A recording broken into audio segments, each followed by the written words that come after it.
So thank you for joining our workshop for today. This is Let's Talk, helping your child build confident conversations. So we'll just do a quick introduction. So my name is Andrea. I am one of the clinical supervisors here at SAC, and I'm also a registered behavior analyst.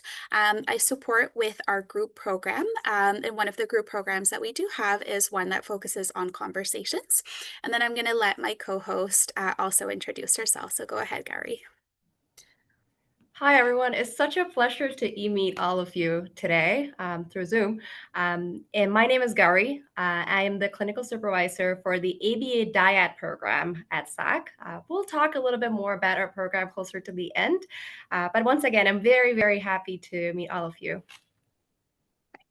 We hope that today will be a good learning opportunity for you and that you'll have some great takeaways. We will stay back a bit after the end if you have any questions that you may have. We will ask that any questions that you want to ask are not necessarily directly related to your child, as we are not able to make any clinical recommendations without being able to see your child and know a little bit more about them. So hopefully your questions will be more general about the strategies that we present today. So for today, we're going to be discussing the development of prerequisite conversational skills. We're going to discuss how you can support your autistic child to learn conversation skills, how you can teach conversation skills, some different games and strategies that you can work on at home, and how to boost your child's confidence when having conversations.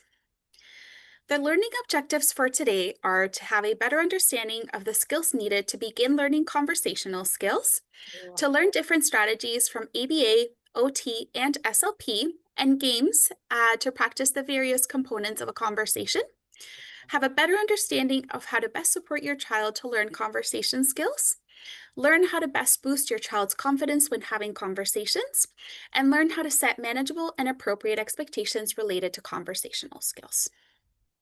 So we're going to start with the development of language. We're going to discuss the different areas of language that children develop before starting to have conversation. This section was developed with the support of Vedangi, a speech and language pathologist and the Senior Director of Speech, Language, and Adult Learning here at SAC. There are various language skills that a child needs to develop before learning to have conversations. As all children have different learning journeys, these skills may be developed at different times or ages, at different rates or speeds, and in different orders. Progress is not linear. It is especially for the neurodiverse population. So these skills may just be developed differently than neurotypical kiddos. One of the first things that our children need to develop in order to have conversational skills is receptive language. So receptive language is the ability to understand words and language. It includes understanding spoken and written information, environmental visuals, recalling past information, comprehending the different types of questions that may be asked, and grasping concepts like time, which would include past, present, and future, size, shape, grammar, and colors, to name a few. It is important for kiddos to develop receptive language because it enables them to follow instructions and understand information that is being given by others and by their surroundings. The next thing is the out-of-the-box thinking. Learning creativity and out-of-the-box thinking is important as it supports with critical thinking, with flexible thinking, with finding new ways to talk to others and gain their attention and interest, with making up jokes and understanding complex contexts, and developing some more creative ways to explain things to others if the first time you explained it, they are having a hard time understanding. The next thing that we're going to discuss is expressive language. So expressive language is the use of words, whether spoken, written, or gestured, to communicate messages and convey meaning. It involves using single words or full sentences or gestures or visuals to express their wants, needs, ideas, and thoughts, as well as asking questions and engaging in natural conversation. It is important to develop expressive language because it helps children express themselves clearly and participate in meaningful interactions. Next, children would also have to develop syntax and grammar. So syntax refers to the sentence structure, which typically follows a subject, verb, object order in speech, and this helps the listeners better understand what the child is saying. And then we also have grammar. So grammar is the correct use of the different parts of speech, such as pronouns, verb conjugation, prepositions, and adjectives, allowing children to express themselves clearly and coherently. Next, joint attention is also important to develop, and joint attention occurs when two people focus on the same object or event and interact about it together. It allows children to share interests, engage in conversations about what they're observing, initiate interactions with others to get their attention, and respond to others' communication attempts. This skill is key for developing social and communication abilities. Turn taking is also important to develop because in conversations, conversations typically require people to have turns when speaking. So when one person is speaking, the other one is waiting for their turn and listening to what that person is saying. Turn taking in speech teaches the child to pause and listen to others, giving them the opportunity to get to know others, hear their questions, and engage in joint attention. Next, we have active listening. So active listening means to fully focus on the speaker, hearing and understanding their message, avoiding distractions, asking relevant questions, making related comments, and remembering what was said. It is important in conversations because it helps prevent miscommunication and shows the speaker that they are being heard and understood. And then we also have pragmatics. So pragmatics or social communication is the use of verbal and body language in social situations. So this will include adapting language to different contexts and who the listener is. So for example, the way that you speak to a teacher is different to the way that you would speak to a peer and a different way that you would speak to a family member. Following the different rules of a conversation, which we'll touch up on a little bit later, and using language for various purposes. Pragmatics also includes nonverbal language, such as facial expressions and tone of voice. Pragmatic skills are important for successful social interactions and building social relationships. Okay. So the next section that we'll be discussing is how can you support your autistic child to learn conversation skills? We are going to be discussing how you can support your child to learn conversation skills in a safe and comfortable environment. These strategies are suggestions and may not be effective for all children. There might be other strategies that may be effective for them. We encourage you to find what works best for your child. This section was developed with the support of Jamie Laframboise, our Senior Director of Occupational Therapy and Recreation and Education and Advocacy. So the first thing that we want to look at when introducing any sort of teaching or conversations for your child is we are looking for the child to be what we call happy, relaxed, and engaged, or HRE. Happiness essentially means what it means to you. So for everybody, happiness is different, and we can see it and know that somebody is happy based off of the way that they're feeling, what their appearance is like, the actions that they're doing, and the words that they're saying. To support happiness, we must identify what each child likes, prefers, or loves, and this will help us understand what will motivate them. Next, we also want our child to be relaxed. So relaxation means being physically and emotionally safe, being at ease, being confident in understanding their environment and the instructions, and being free to enjoy their interests without any interruption. Relaxed time should be child-led, not adult-directed, and will look different for each child. Some common signs of relaxation include relaxed limbs, slower speech, and calm movements. Recognizing relaxation versus agitation will help you know when children are ready to learn or when to take a step back and give them a break. And then the last thing is engaged. So engagement means that the child is actively involved with the parent and the toys or the materials that they're interacting with, showing that that activity is motivating and rewarding for them. Lack of engagement with other people in the moment or with the activities or the objects in the moment may signal the need for some new toys or activities and investigation into how the child is feeling. To encourage engagement, we can use different toys and activities based off of the child's preferences. We can rotate toys to prevent boredom. So take out a set of toys and then the rest of the toys can be put away. And then the following week, you can take out some of the toys that were put away and put away some of the toys that were left out. And be supportively present. So stay nearby, but avoid interfering unless the child invites you. So it is time for our first poll. So I is going to ask you a quick question. So how do you know when your child is happy, relaxed, and engaged? What is one thing that you notice them doing that where you know that they're happy, relaxed, and engaged? So you can type up like a one-word answer or just a short answer. So we'll give you a 1 minute.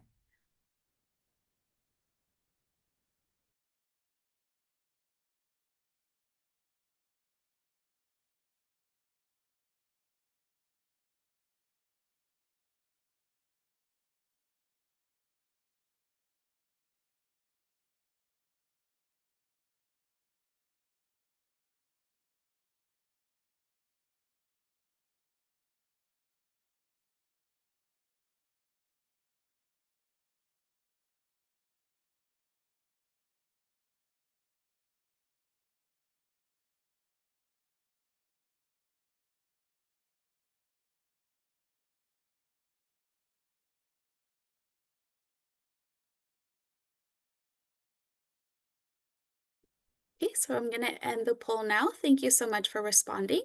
So in terms of the results, we have some results that will be on the screen. Um, Maybe they won't be on the screen, but we appreciate your responses. Okay, so the next thing that we want to look at when trying to interact or present any instructions or trying to work on conversations is to allow stimming when you feel that it is appropriate. So stimming or repetitive movements or vocalizations can help with regulation. So sometimes if they're feeling overwhelmed, they're feeling anxious, the environment is too much, stimming can help with regulation. It can also help when they're feeling overstimulated or understimulated. It can help with feeling calm, and it can help with supporting with focusing in the moment. This can help the child be more comfortable and engaged with others. Stimming should only be redirected when it is distracting, when it is self-injurious, or when it is intrusive. The next thing we want to do is be able to provide a safe and comfortable environment. And to do so, we can remove things that may make the child feel uncomfortable, such as bright lights, loud sounds, big crowds, and hot temperatures.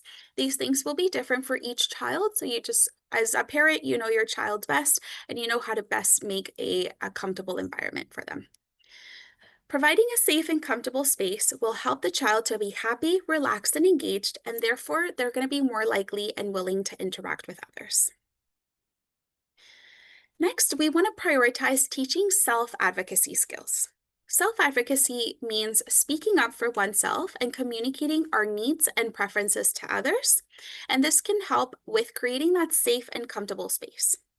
Children should learn as one of the first things to speak up for themselves to avoid feeling uncomfortable, unsafe, and to avoid unwanted situations.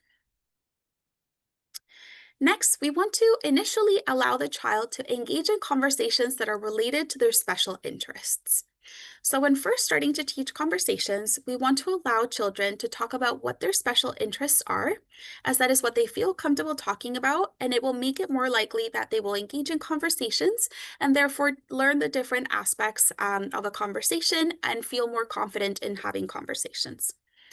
When you feel like the child is comfortable with having multiple conversations about the special interests with multiple people, then you can start talking about other interests or like other person's interests and neutral topics such as the weather, what they do in school, those sorts of things.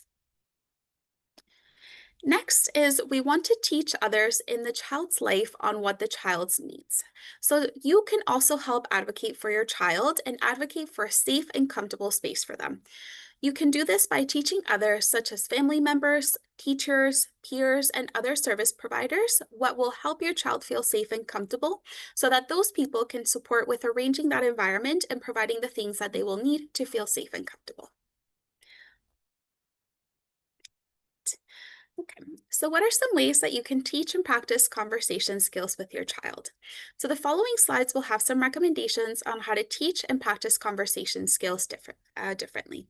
Each child does learn differently. So the strategies that we are recommending here may not necessarily work for your child, but there are lots of other strategies that can be practiced or that can be used to learn different conversation skills.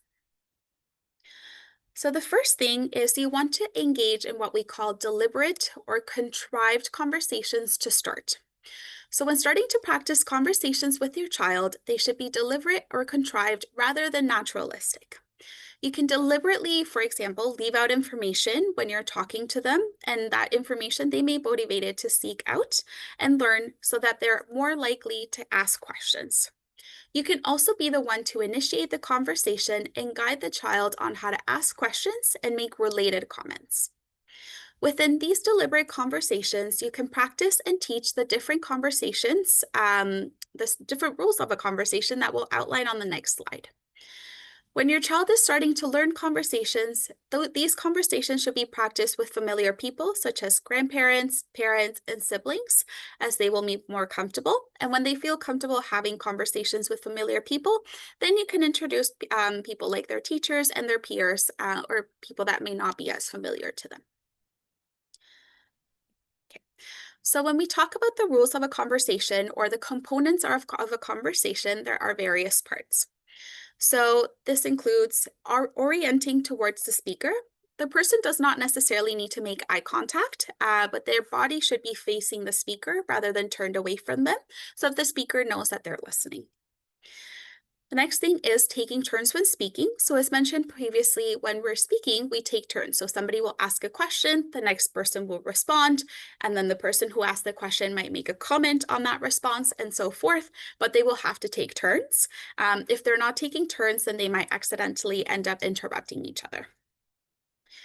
We can also, as part of conversations, we want to teach them to ask questions and how to respond to those questions. We also want to teach them to make related comments. So, for example, if I say, my favorite food is pasta, they can say, oh, pasta is yummy. That would kind of be like a related comment, and that lets the speaker know that the listener is listening to them. The next thing we want to do is teach them that when they're speaking about a specific topic, they should remain on topic. But if they want to change the topic, we need to teach them how to do so smoothly, so that the listener does not get confused about what they're speaking about.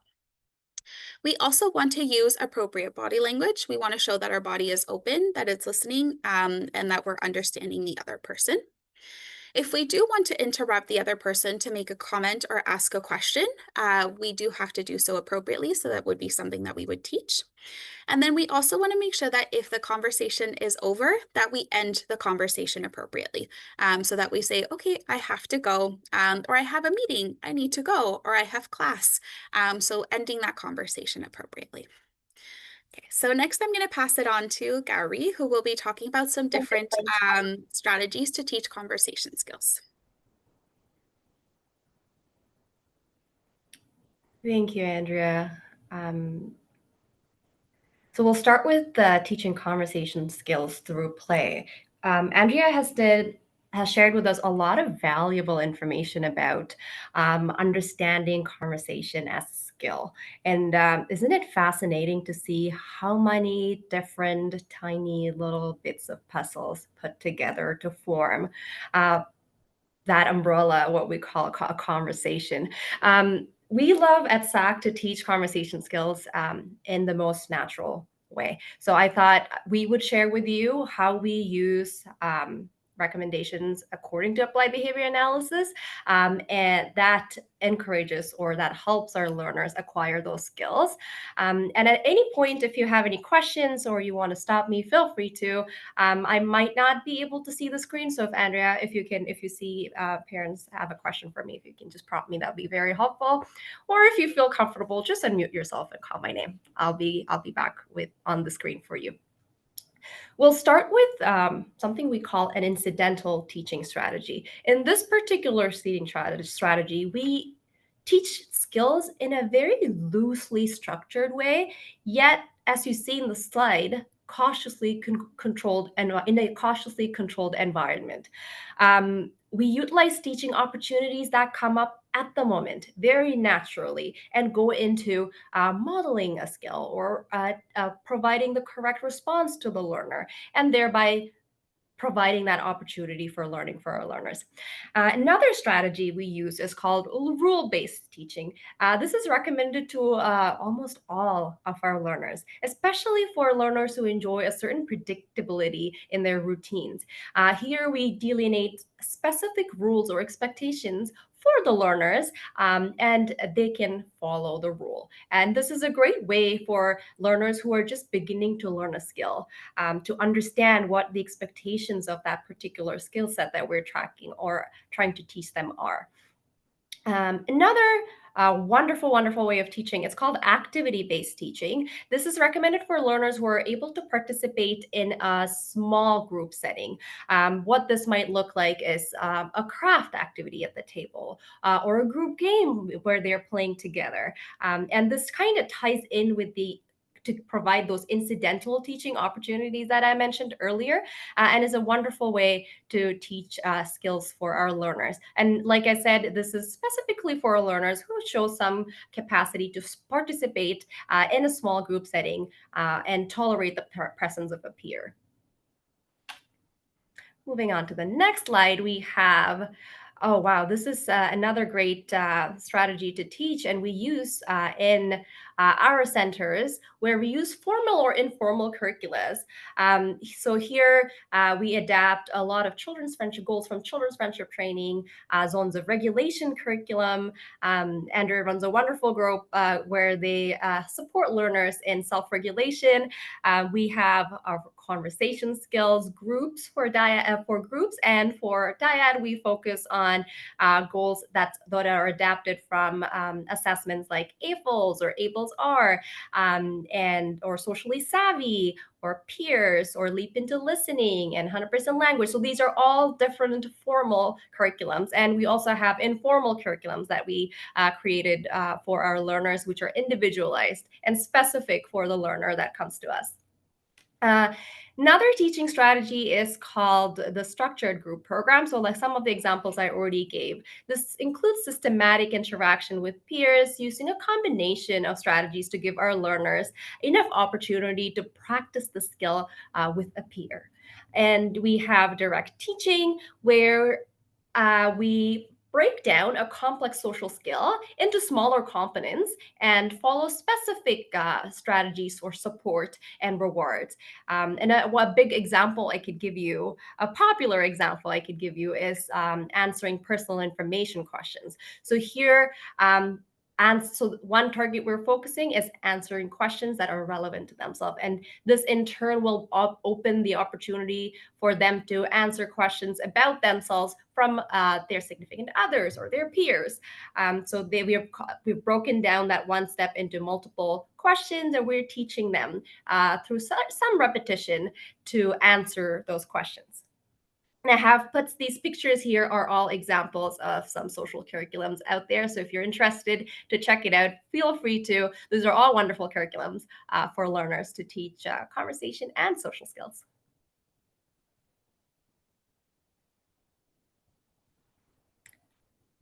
Moving on to the next slide, we have more teaching strategies. So here we're going to talk about rewards.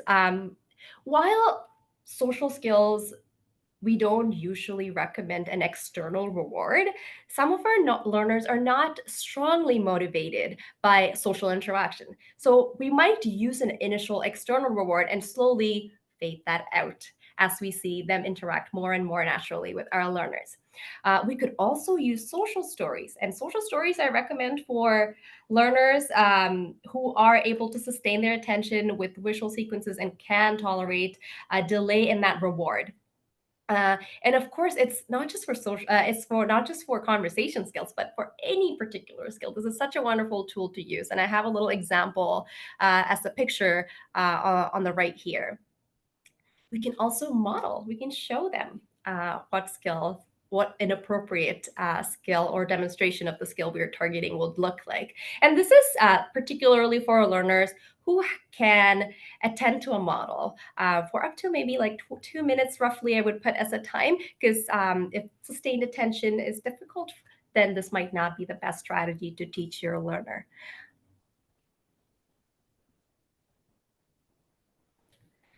We can also use visual supports. Visual supports is a great way to teach your learner and to also redirect their attention to the skill that they are trying to demonstrate. So you could use pictures of a greeting. You could use little cue cards like these. A lot of our learners, some of our learners really love to ask questions repeatedly. Sometimes that's because they lack the vocabulary or lack the knowledge of the different questions they could ask to their peers or their teachers. So we encourage little cue cards they can carry with them where they get to read out these questions. And each time they read it out, they check it off. So that means that question is no longer available. They need to move to the next question. So it's a great way to redirect the learners in a fun way to asking appropriate questions.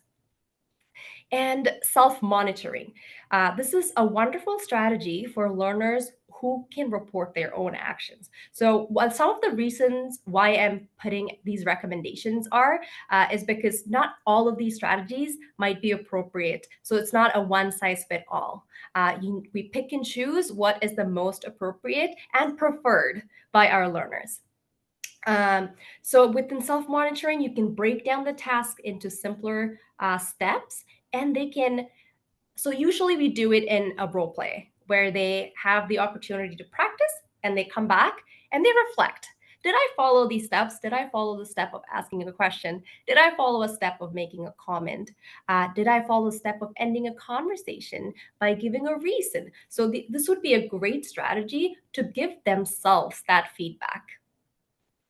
And then we have peer mediated learning. We've been seeing that a lot of our learners learn the best from their peers.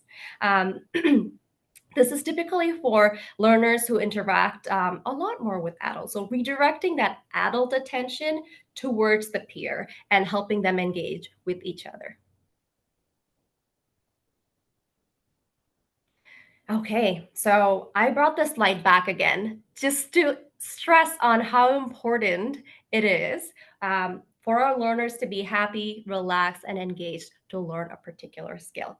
Um, Social skills and conversation skills, like I mentioned, are best taught functionally when there's a purpose and when they're taught in context.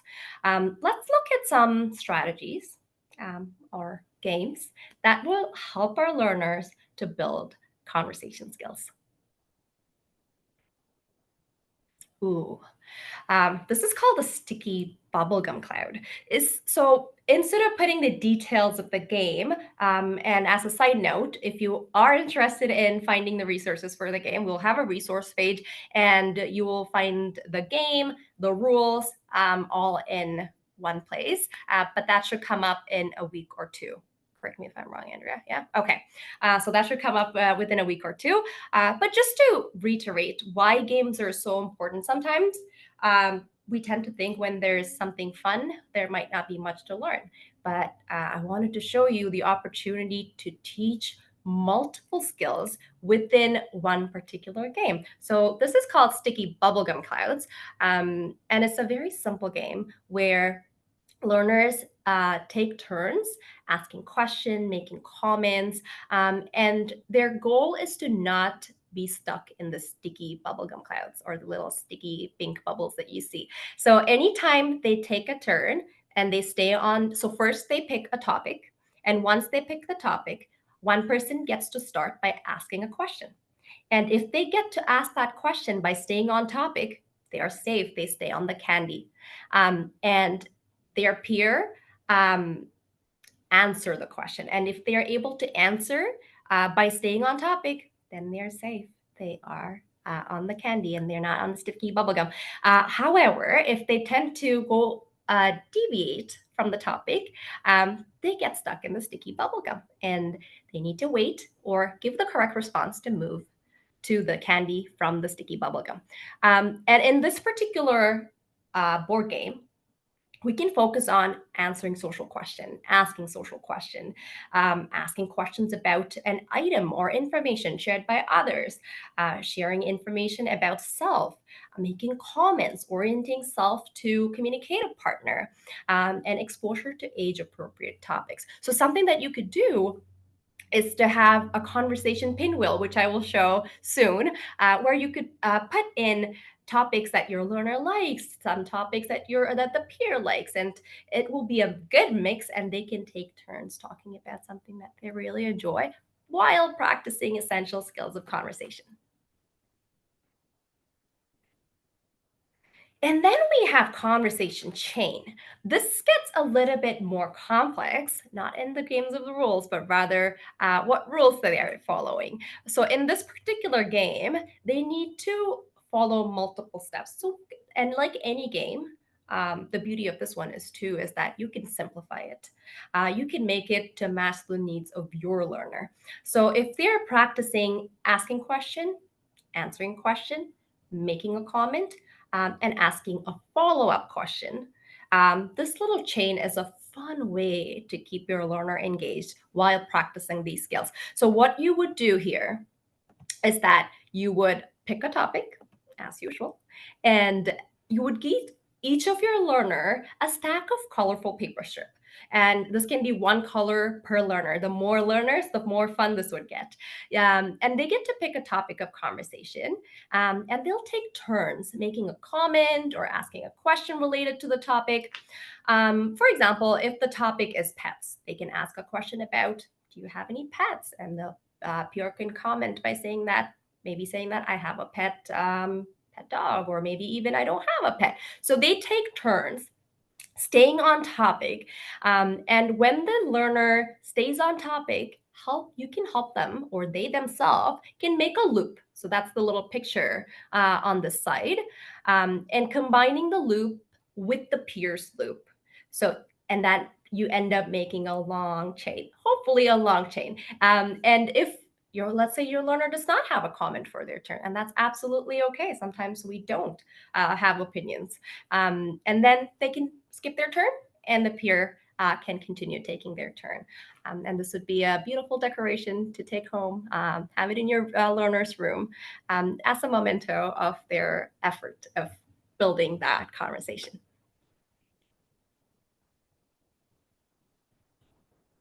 And this again ties back to one of the teaching strategies I had mentioned.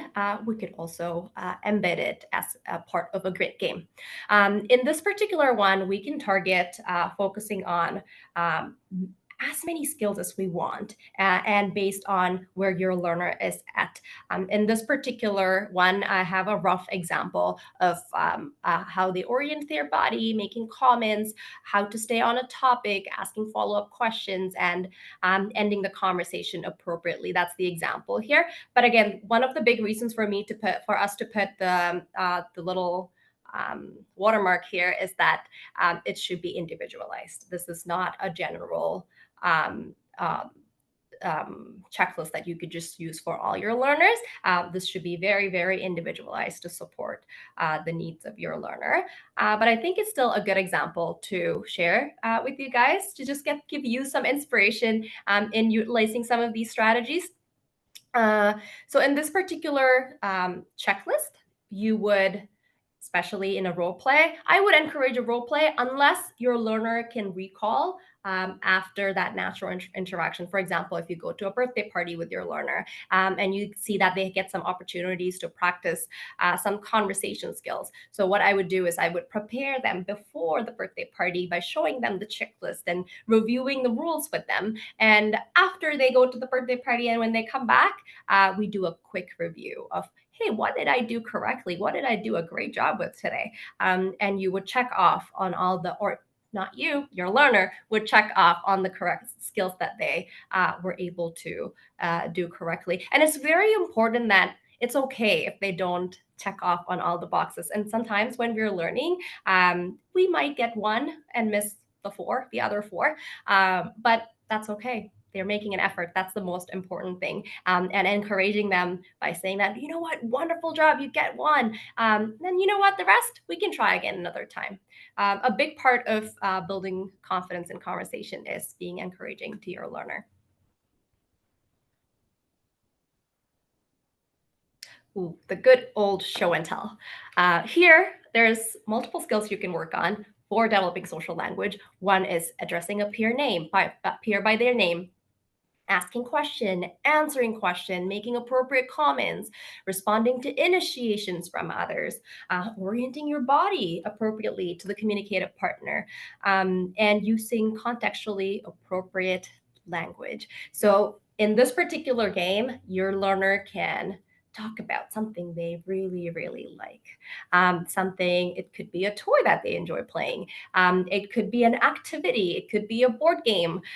It could even be something funny that they saw on their way to school or home. And you can encourage them to either write things out before they speak in front of the group or to you. The point is to expand their language and build on that vocabulary. They don't need to make paragraphs, maybe one or two sentences. If that's a good place for your learner to start, then that's the way to go. That builds their confidence in expressing themselves to others. And you could at the end stop them, ask some questions, help them answer. And if your learner is listening to the show and tell, we can encourage some listening skills.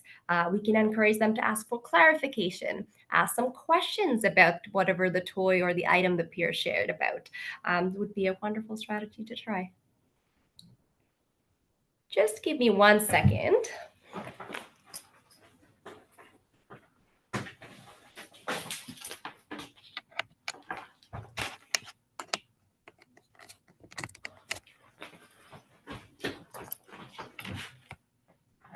My apologies, I'm back.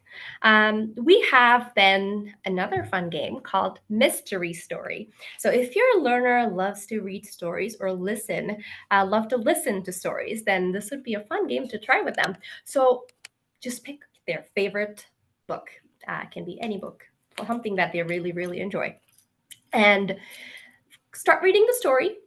After reading a couple of pages, or when you feel like the story is taking a fun turn, pause and then present them with a couple of visual options as to how that story could change.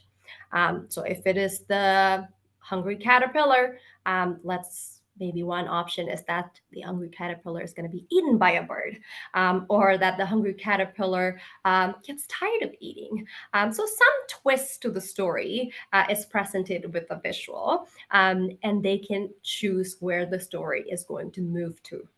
A couple of things that this will help include the flexibility part, something that Andrew was sharing earlier.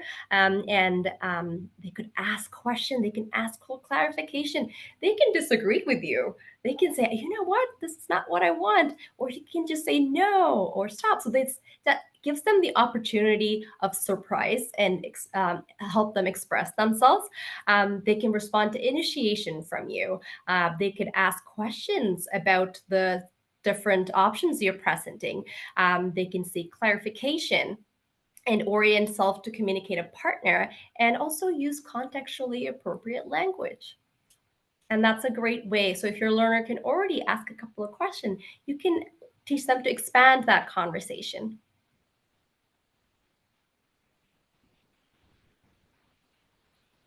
Newsbook or journal to share. This is for learners who can write and who loves to share their thoughts in writing, or they are strong in their writing. So in this particular, again, these resources will be available within our resource page for you to download and use if you find this would be a useful strategy for your learner. A couple of things we can work on here include answering questions, making comments, asking questions about an item or information shared by others, engaging in appropriate topics, seeking clarification, recalling of information. Oh, wow. That's a big topic in conversation. I could do a 1-hour presentation on that in itself. But gaining attention appropriately. These are all important important skills that we could target on this from this particular single activity. So here, what you would do is you would help your learner pick a topic, or they can express on what they want to write. But it's very similar to a show and tell, where they can decide what they want to write about. They can write about something that they saw. They can write about their favorite game. They can talk about their weekend. So that's a topic they can come up, or you can help them pick. And they would write 2 to 3 sentences on this particular topic. And next day, so if you're doing it at home, it doesn't have to be next day. After writing it, then as a family, you can come together and talk about. So another important thing I need to stress about all these activities is that you can participate in this activity. And that's a great way to model to your learner. This is not just for your learner, it's for you too. And together you can have fun with your learner. Just for the sake of time, if you want to stop me, feel free to, but I'm going to move to the next one. This is another game, fun game we have in plan for our learners. For this particular one, we're focusing on asking questions, making comments, and listening.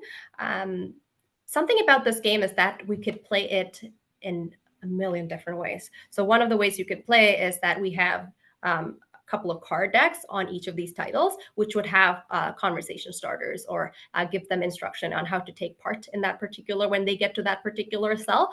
And just like a very regular snakes and ladder game where you roll the dice, move your coins or your game pieces, and if you get eaten by a snake, you go down the tail. And if you get a ladder, you climb up, and wherever you land on, you follow the instruction on that particular tile.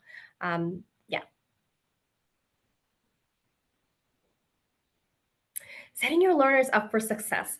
The best way to encourage your learners, or what encouraging to your learners would look like, is praising your learner, involving your learner in making decisions about the skills they're working on, taking their lead to see if they want to work on that particular skill, and making sure that we are bringing this to them when they are ready to learn. Modeling appropriate conversation skills they are learning, and pointing it out and letting them give you feedback. And that's also a great way to learn, to just give each other feedback and not just your learner. And this also will expand that comfort zone for your learner in terms of receiving and providing the feedback. Setting our learners up for success, and what could discouraging your learner look like? Sometimes it's talking about your learner's difficulties in front of them and others. A lot of the time, that demotivates our learner and moves them away from practicing that skill. Forcing them to speak with a person or group they're not ready or willing to speak to, that could discourage them in terms of practicing that conversation skill. And I have a little visual here that shows that circles of safeness. This might not be the same for every learner, but this, for the sake of example, let's look at our learner. And a lot of the times it's family, and then friends, and then acquaintances. And you would see a lot of our learners might feel very comfortable talking to one particular person or a group of people, but not really outside. So just slowly building their confidence is a great way to encourage and expand their conversation skills to other people in a very slow and safe way. Talking about a peer's fault in front of your learner. So again, modeling is very important, and you make sure that you model appropriate language and behavior in front of your learner. Pressuring your learner to talk when they're not ready to. Another big piece, like for conversation, that motivation from the self is very important in order for them to build on those skills.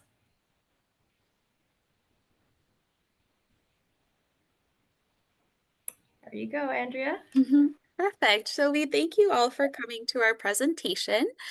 So if you are interested in your child joining any conversation programs to learn conversations, you can take a look at the QR codes, which will lead you to different parts of our website.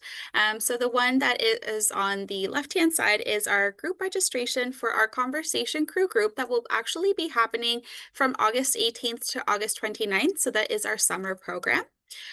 In the middle, you'll find the QR code for the dyad program, so the one that Gary supports and oversees.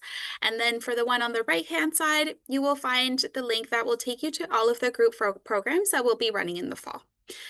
So just so that you know, the eligibility criteria for our Conversation Crew Group program, so to make your child eligible and to make sure that the program is a good fit for your child, we are looking at children who are able to understand others using sentences, can have some back and forth exchanges, so they have some emerging conversation skills, can communicate using full sentences, and can sit and attend to a group lesson for at least 10 minutes, as we do have some lessons that the learners can engage and interact with to learn different aspects of conversations. And like Gary mentioned, the social circles and things like that. In terms of the eligibility criteria for the dyad program, the learner should not currently be in any urgent response services. The learner has no elopement, so they can remain with their teacher, remain in the classroom, has no aggression towards peers or self-injurious behaviors. And then the behaviors, if they do have some behaviors, they should be able to be managed in a dyad setting, and that would be determined by the clinical supervisor.